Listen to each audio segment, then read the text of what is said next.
Assalamualaikum warahmatullahi wabarakatuh. Salam sejahtera untuk kita semua.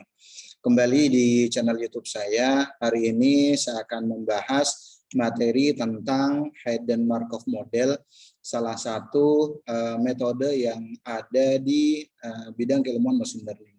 Selanjutnya ada pembahasan tentang seleksi fitur dan metode evaluasi terhadap data yang kita miliki. Ini pembahasan materi yang nantinya akan saya bahas hari ini. Ada beberapa pembahasan, mulai dari yang pertama saya akan bahas terlebih dahulu tentang konsep dari Hidden Markov Model. Apa sih metode atau model Hidden Markov Model itu sendiri apa? Selanjutnya ada beberapa arsitektur di Hidden Markov Model itu sendiri. Selanjutnya ada pembahasan tentang penggunaan Hidden Markov Model di kehidupan kita sehari-hari di beberapa industri atau di beberapa perusahaan. Selanjutnya contoh simple konkret. Contoh konkret implementasi dari Hidden Markov Model itu seperti apa? Contoh di kehidupan kita sehari-hari, contoh konkretnya nanti seperti apa? Apakah nanti bisa kita buat menggunakan Hidden Markov Model atau tidak? Ini yang nantinya akan saya bahas di materi keempat. Selanjutnya untuk aplikasi Hidden Markov Model nanti akan saya bahas di materi kelima. Ada beberapa implementasi dari Hidden Markov Model yang bisa kita jumpai di kehidupan kita sehari-hari. Terutama di beberapa penelitian, ada banyak peneliti yang melakukan penelitian terutama untuk Hidden Markov Model itu sendiri. Contoh simpelnya ada speech recognition salah satunya nanti yang lumayan banyak dibahas oleh beberapa peneliti. Selanjutnya saya masuk ke seleksi fitur dan metode evaluasi. Ini terkait dengan data yang nantinya akan kita olah menggunakan bidang keilmuan machine learning itu sendiri. Oke, saya masuk ke pembahasan yang pertama tentang Hidden Markov Model. Hidden Markov Model itu sendiri merupakan sebuah model statistik dari sebuah sistem yang diasumsikan sebuah proses Markov dengan parameter yang tidak diketahui. Jadi parameternya nanti tidak diketahui. Untuk model yang kita gunakan nanti di Hidden Markov Model kita menggunakan model statistik. Kalau berbicara tentang model statistik, salah satunya nanti kita bisa menggunakan salah satunya rumus dari peluang. Tantangannya adalah menentukan parameter-parameter tersembunyi atau yang biasanya disebut dengan state. Kalau di Hidden Markov Model biasanya disebut dengan state dari parameter-parameter yang nantinya bisa diamati atau dari beberapa parameter yang nantinya bisa diobservasi. Oke, parameter-parameter yang ditentukan kemudian dapat digunakan untuk analisis yang lebih jauh. Contohnya untuk aplikasi seperti pattern recognition dan bioinformatik. Contohnya ini beberapa implementasi dari Hidden Markov Model itu sendiri. Sebuah Hidden Markov Model dapat dianggap sebuah Bayesian network dinamis yang paling sederhana. Ini dari beberapa data yang kita miliki atau dari beberapa kasus yang kita miliki, sebenarnya nanti kita bisa analogikan dengan menggunakan Hidden Markov Model. Tentunya kita nanti bisa menggunakan konsep dari Bayesian network. Selanjutnya ada pembahasan tentang probabilistic reasoning, karena pada prinsipnya Hidden Markov Model di sini nantinya kita menggunakan statistik. Probabilistic reasoning adalah sesuatu yang memiliki kemampuan mengambil keputusan yang rasional, walaupun informasi yang akan diolah kurang lengkap atau bersifat non-linear. Jadi dengan probabilistic reasoning nanti kita bisa mengambil keputusan yang rasional meskipun contohnya data yang nanti akan diolah kurang lengkap. Probabilistic reasoning merupakan salah satu dari metode soft computing. Kalau berbicara tentang probabilistic reasoning, ini sebenarnya merupakan salah satu metode yang ada di bidang soft computing.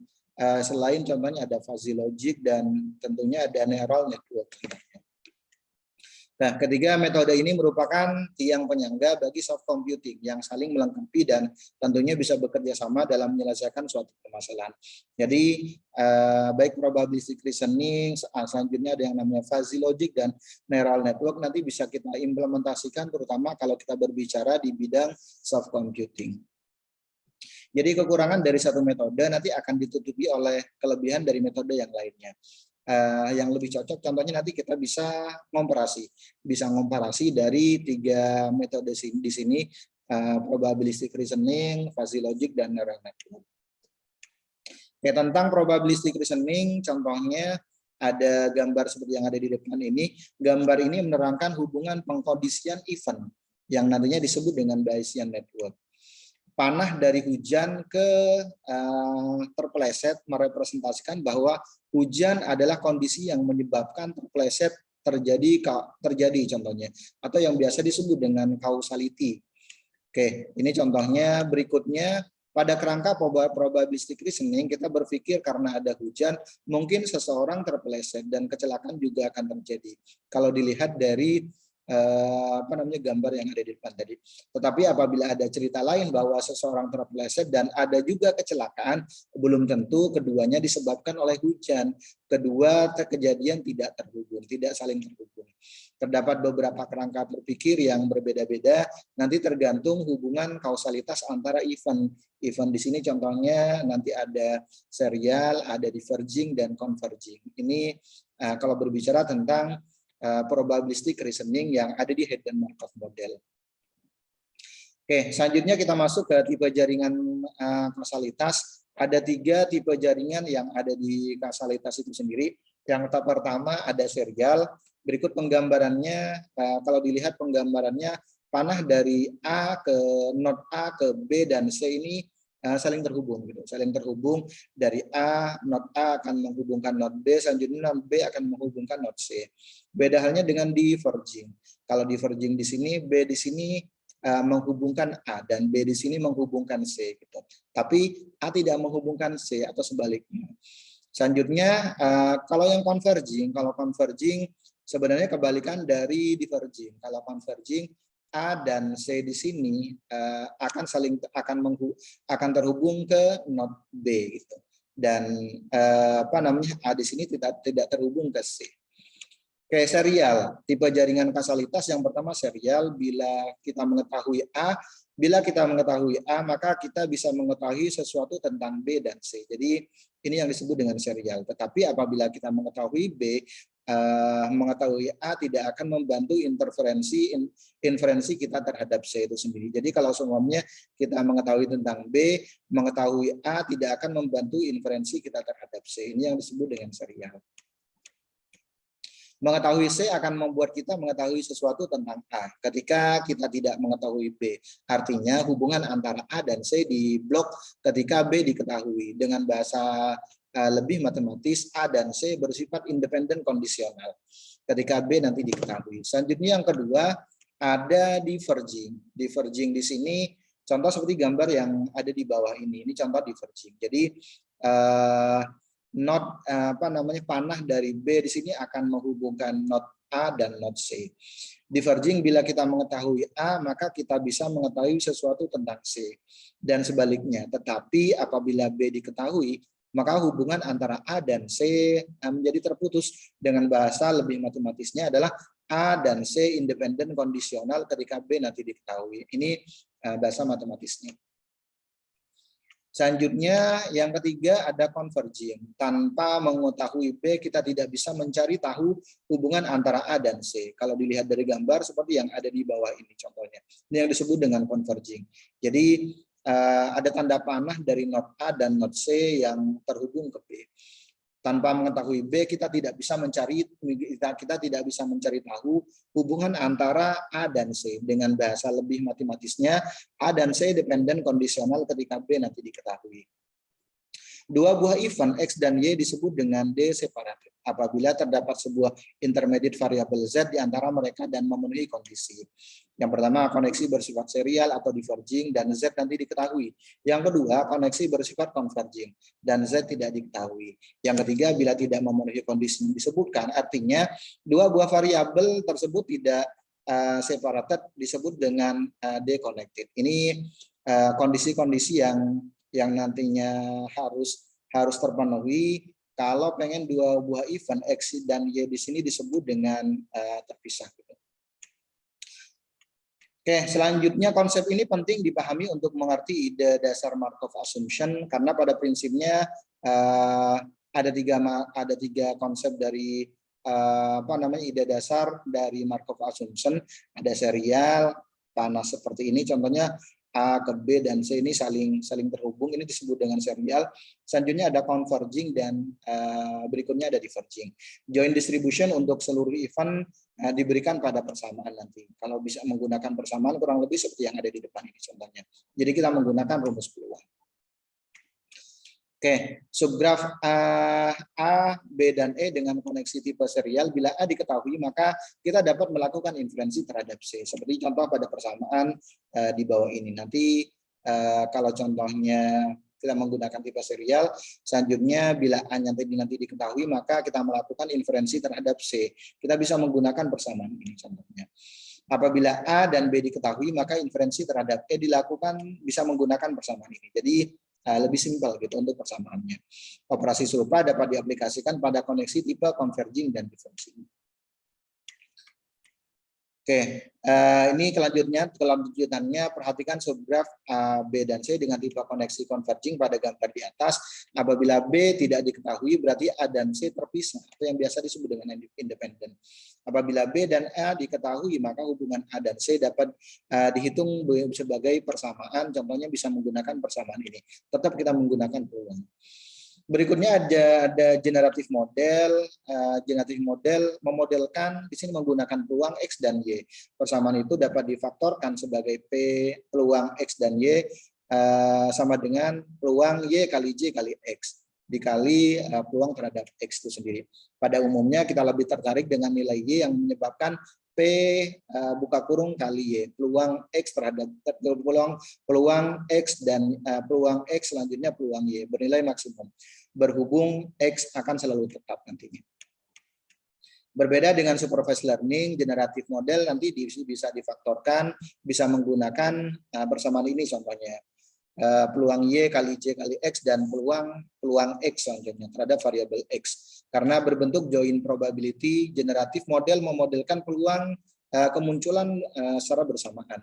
Artinya seberapa mungkin input nanti diobservasi untuk suatu output.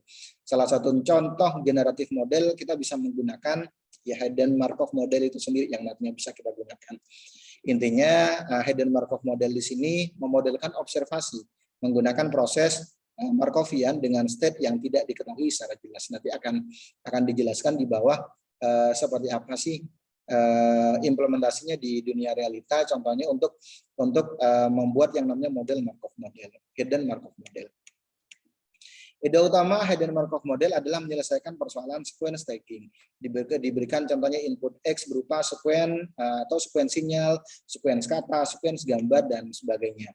Apabila suatu event dikondisikan variabel lain dengan tipe koneksi serial, maka nanti kita dapat mengabaikan banyak variabel historis. Ini contohnya untuk persamaan yang nantinya bisa kita gunakan. Persamaan di sini disebut dengan first order Markov assumption, yaitu suatu event yang seharusnya dikondisikan oleh suatu histori, hanya bergantung pada event sebelumnya.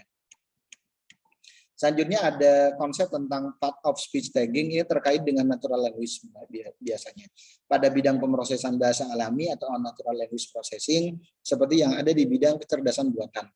Salah satu model yang ada di bidang artificial intelligence, salah satunya ada bidang natural language. Implementasinya lumayan agak banyak nih. Contohnya seperti chatbot contohnya. Peneliti tertarik untuk mengetahui kelas kata untuk masing-masing kata di tiap kalimat. Post staging adalah salah satu bentuk pekerjaan sequential classification. Jadi sebenarnya lebih ke klasifikasi sih sebenarnya.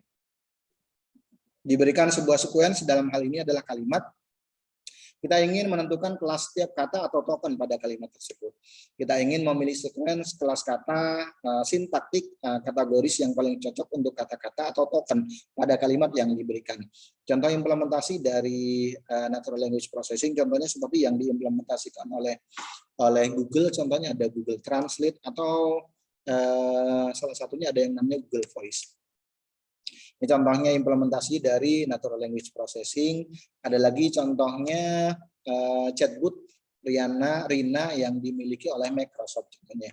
Yang nantinya pengguna di Microsoft nanti bisa berinteraksi dengan mesin itu sendiri atau yang biasa disebut dengan chatbot.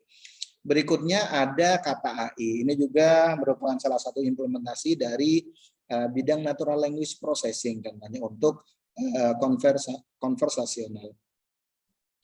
Selanjutnya ada chatbot yang ada di Indonesia, chatbot buatan Indonesia namanya You. Berikutnya Tasia, chatbot informasi soal Auto 2000. Jadi punyanya Auto 2000. Auto 2000 juga mengembangkan yang namanya chatbot, namanya Tasia. Jadi nanti customer yang customer Auto 2000 nanti bisa melakukan komunikasi salah satunya dengan e-customer service atau biasa disebut dengan chatbot. Bank Negara Indonesia pun punya yang namanya chatbot, namanya Cinta BNI. Ini salah satu contoh implementasi dari natural language processing. Selanjutnya ada algoritma Viterbi, mempelajari cara mencari sekuensi sintaksial kategoris terbaik nanti diberikan suatu observasi kalimat menggunakan algoritma Viterbi.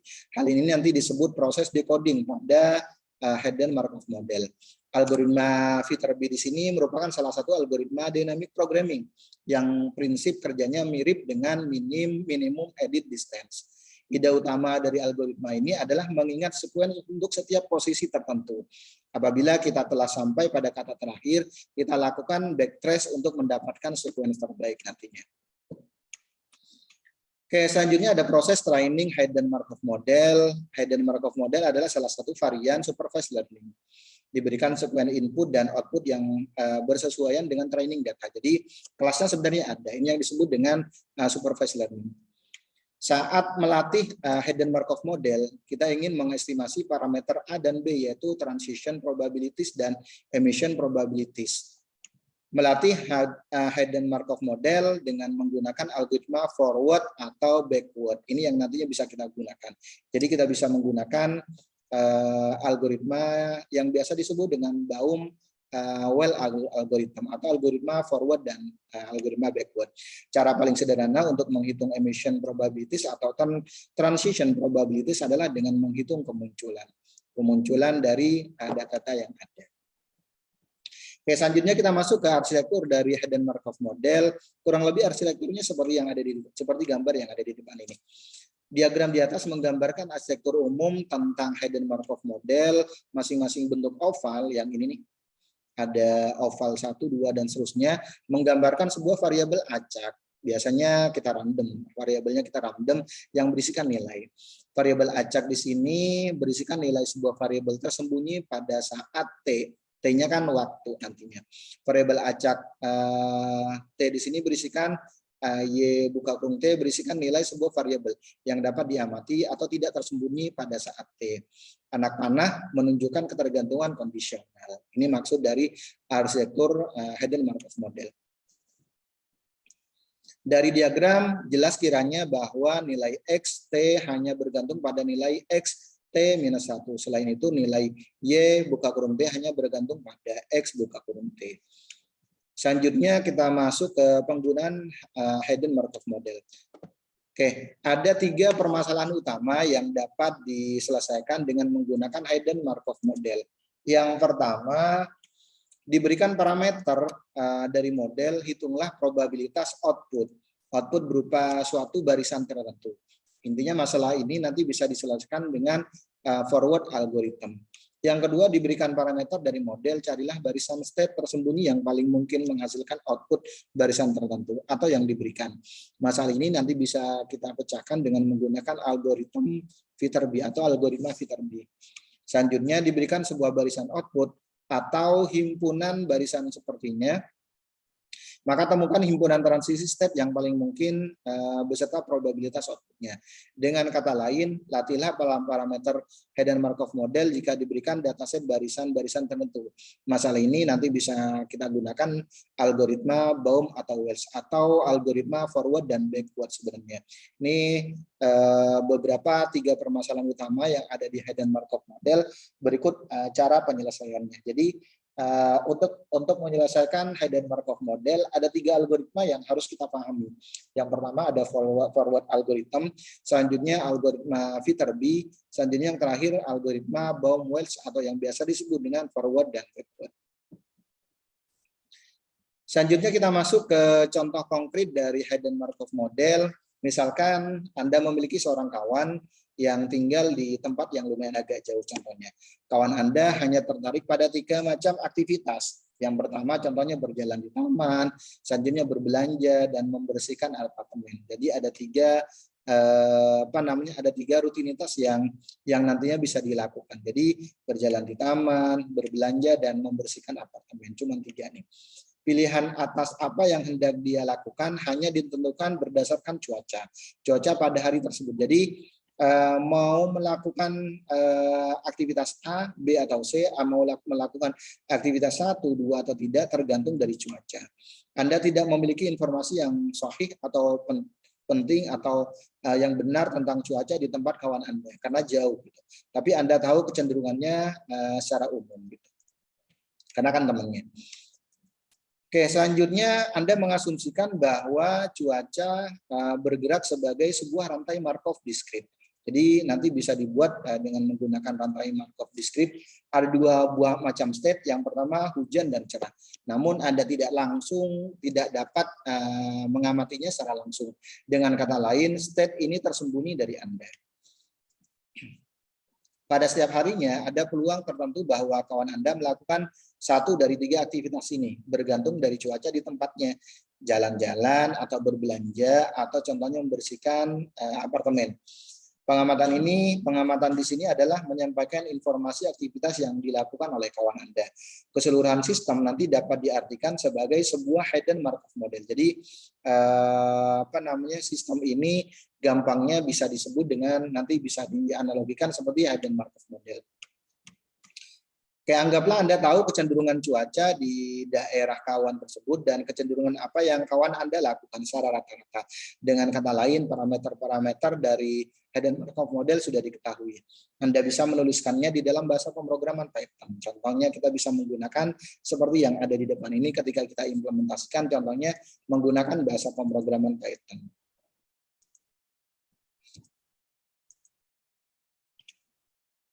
Oke, contoh selanjutnya berikutnya ada aplikasi dari hidden Markov model. Ada beberapa implementasi dari hidden Markov model. Yang pertama seperti yang tadi sudah dijelaskan ada speech recognition atau optical character recognition. Berikutnya yang kedua ada machine translation seperti tadi yang Google Translate. Berikutnya ada bioinformatika dan bionomik. Contohnya seperti prediksi daerah produsen protein dalam barisan genom, selanjutnya pemodelan famili DNA terkait atau barisan protein, selanjutnya prediksi elemen terstruktur, struktur sekunder dari barisan protein primer. Ini beberapa contoh dari aplikasi hidden Markov model yang lumayan banyak digunakan, biasanya yang nomor 1 dan 2 ini. Biasanya beberapa peneliti banyak membahas di bidang speech recognition, salah satunya machine translation dan bioinformatika. Oke, selanjutnya kita masuk ke pembahasan tentang seleksi fitur. Seleksi fitur itu apa? Seleksi fitur adalah salah satu teknik data mining yang umum digunakan pada tahap pre-processing. Baik di bidang machine learning sebenarnya sama. Jadi ada tahap pre-processing untuk untuk mempersiapkan data. Oke, teknik ini digunakan untuk mengurangi kompleksitas atribut yang akan dikelola pada processing dan analitik. Teknik ini dilakukan untuk mengetahui subset fitur yang paling signifikan dari dataset yang nantinya akan kita gunakan. Jadi seleksi fitur di sini digunakan untuk mempersiapkan dataset yang nantinya akan kita gunakan supaya datasetnya sesuai dengan yang kita inginkan. Seleksi fitur dan metode evaluasi. Seleksi fitur dan metode evaluasi record atau data pada pembelajaran mesin pada umumnya dikonversi menjadi sebuah vektor. Fitur vektor yang direpresentasikannya dalam bentuk matematis. Fitur-fitur ini biasanya tersusun atas variabel-variabel yang kita anggap memiliki pengaruh terhadap output. Contoh, tekanan darah diprediksi berdasarkan usia, jenis kelamin, dan ada variabel BMI. Seringkali seseorang membutuhkan keahlian suatu bidang agar dapat memilih fitur yang tepat. Proses untuk mencari atau melist kandidat fitur nanti disebut dengan feature engineering. Jadi atribut-atribut yang mempengaruhi terhadap goal itulah yang disebut dengan seleksi fitur gitu. Jadi yang perlu kita lakukan, kita bisa mencari tahu terhadap seseorang yang memang ahli contohnya di bidang tersebut. Proses pemilihan fitur yang bersifat manual cukup bahaya karena rentan dengan bias. yaitu kemampuan seseorang pada domain tertentu. Alangkah baiknya apabila kita dapat memilih fitur yang memang benar-benar diperlukan atau murni secara otomatis. Berikutnya ada high dimensional data. Seringkali kita berhadapan dengan data yang memiliki sangat banyak fitur high dimensional data. Sebagai contoh, seorang marketing analisis mungkin saja ingin mengerti pola seseorang berdasarkan seseorang berbelanja pada online shop contohnya. Ini kan masih luas tuh. Untuk mengetahui pola tersebut, ia menganalisis seluruh kata kunci pencarian atau search term item berdasarkan item. Daripada analisis semacam ini berdimensi besar, seberapa besar dimensi yang dapat disebut dengan high dimension adalah hal yang relatif. Data dengan dimensi yang sangat besar membawa beberapa masalah pada pembelajaran mesin. Pertama, model pembelajaran susah untuk memiliki kinerja yang optimal pada data berdimensi tinggi. Semakin banyak fitur yang dipakai, tentunya semakin kompleks nantinya. Suatu model pembelajaran mesin harus memodelkan permasalahan. Yang kedua, hal ini menyebabkan mudah terjadi overfitting karena ada sangat banyak konfigurasi fitur walaupun kita hanya memiliki data yang terbatas. Yang ketiga, data dengan dimensi yang besar susah untuk diproses secara komputasi, baik dari segi memori dan dari segi waktu. Berikutnya ada pembahasan tentang feature selection. Pada pembelajaran mesin, pada umumnya kita menggunakan banyak atau lebih dari satu fitur. Oke, ada 3 cara yang nantinya bisa kita gunakan. Ada subset selection. Cara paling intuitif untuk mencari tahu kombinasi fitur terbaik adalah dengan mencoba seluruh kombinasi fitur. Misalnya kita mempunyai fitur sebanyak F, kita bisa pilih untuk menggunakan atau tidak menggunakan masing-masing fitur tersebut contohnya. Yang kedua, kita bisa menggunakan shrinkage, mengurangi dimensi fitur adalah cara mengurangi kompleksitas. Ingat kembali dengan menggunakan suatu fungsi regulasi.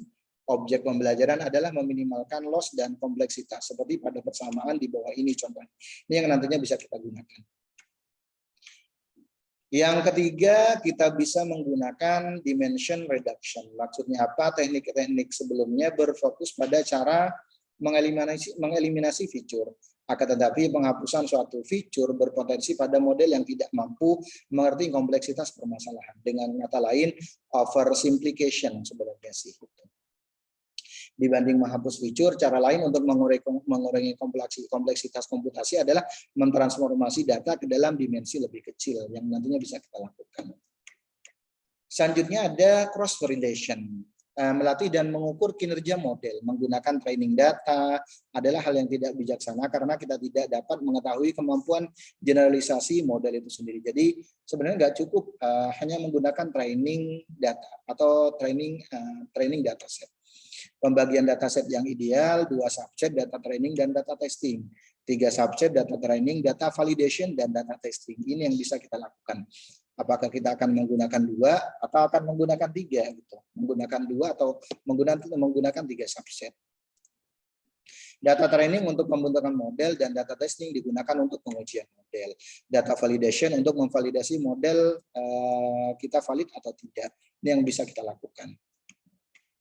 Metode cross validation digunakan untuk menghindari overlapping pada data testing pada prinsipnya. Tahapan cross validation yang pertama, bagi data menjadi ada berapa subset yang berukuran sama. Gunakan setiap subset untuk data testing dan sisanya untuk data training. Disebut juga dengan key fault cross validation. Ini yang disebut dengan cross validation. Seringkali subset dibuat bertingkat sebelum cross validation dilakukan karena stratifikasi akan mengurangi variansi dari estimasi itu sendiri. Oke, contohnya nanti kita buat sampel seperti yang ada di depan ini.